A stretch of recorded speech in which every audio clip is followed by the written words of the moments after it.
मित्रों को नमस्कार, जय हिंद, वंदे मातरम। कैसे हो आप सभी? आई होप आप सभी अच्छे होंगे। तो आज कक्षा 10 का चैप्टर नंबर 4 जिसका लास्ट पार्ट है एमसीक्यू का, मल्टीपल चॉइस क्वेश्चन। और आपको पता ही होगा कि जो इस बार बोर्ड एग्जाम होंगे उसके अंदर MCQ person multiple choice question 18 आने वाले हैं और 6 रेगिस्तान आएंगे और 12 अति लघु उत्तरात्मक प्रश्न हैं।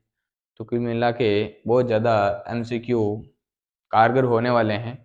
तो ज़्यादा से ज़्यादा एमसीक्यू सॉल्व कीजिए, दार दीजिए अपनी पढ़ाई को।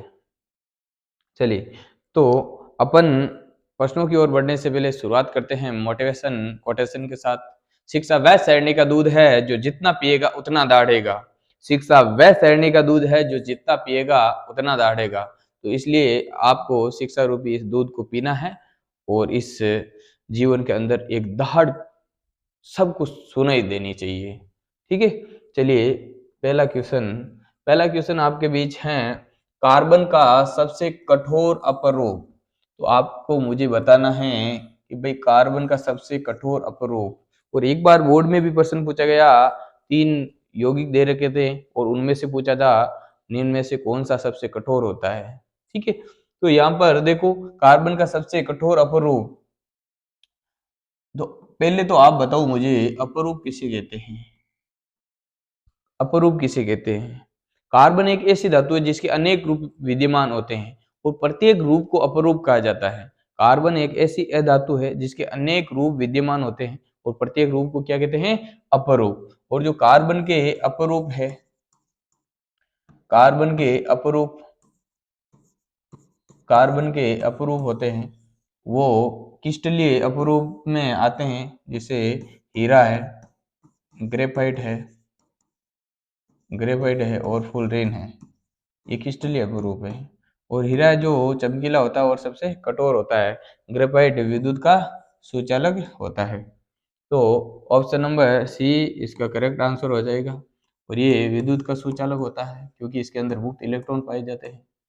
क्या पाए जाते हैं? मुक्त इलेक्ट्रॉन। ग्रेफाइट विद्युत का सुचालक होता है और ये कठोर पदार्थ होता है।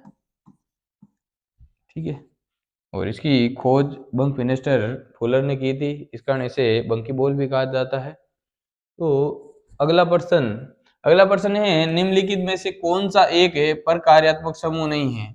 इनमें से देखना है कि भाई कौन सा एक प्रकार्यात्मक समूह नहीं है, फंक्शनल ग्रुप नहीं है। बताओ, ये फंक्शनल ग्रुप है एल्कोहल।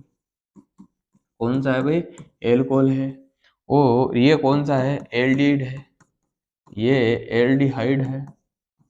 क्या है? एल्डिहाइड है। ये कार्बोक्सिलिक अम्ल है। कार्बोक्सिलिक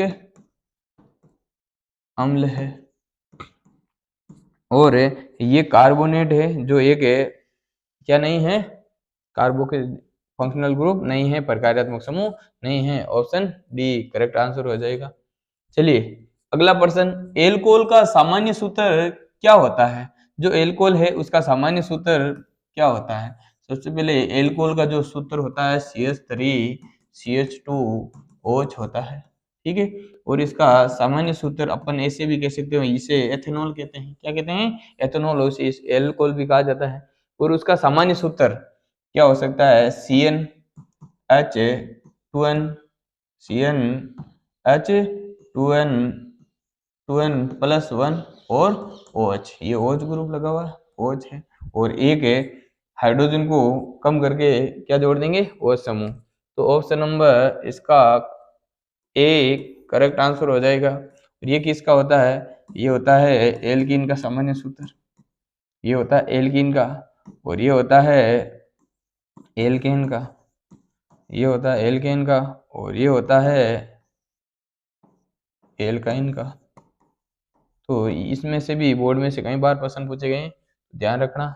अगला प्रश्न है, कौन सा यौगिक कीटनाशक के रूप में उपयोग किया जाता है? मुझे बताओ कि कौन सा यौगिक है जिसका उपयोग कीटनाशक के रूप में होता है?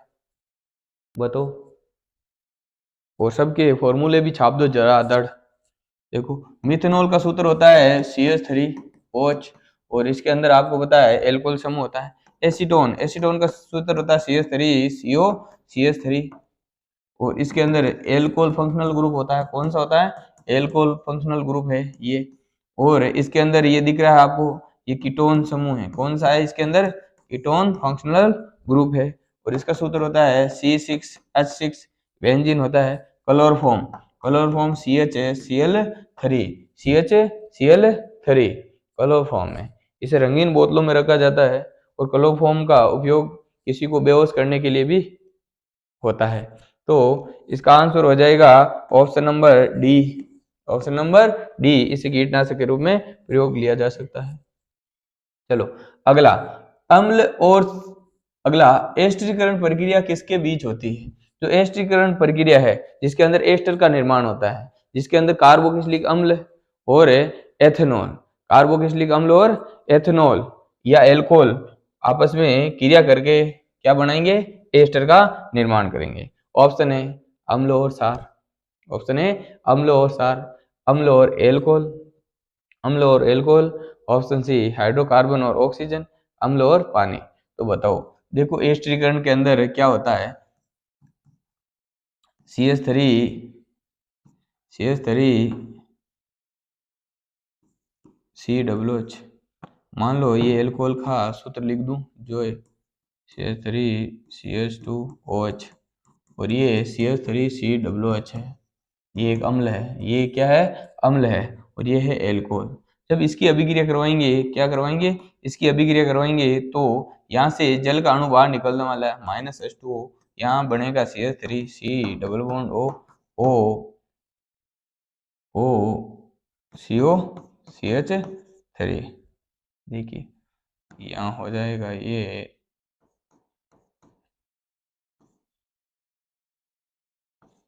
CH2CH3, देखो यहाँ से जल का अणु क्या कर गया, बाहर निकल गया, जल का अणु बाहर निकला, OH यहाँ से, H यहाँ से निकला, तो ये क्या हो गया CH3COO और ये CH2CH3, ठीक है, ये है एस्टर, और एस्टर की गंध आपको पता है मीठी होती है, तो ऑप्शन नंबर बी इसका करेक्ट आंसर होने वाला है।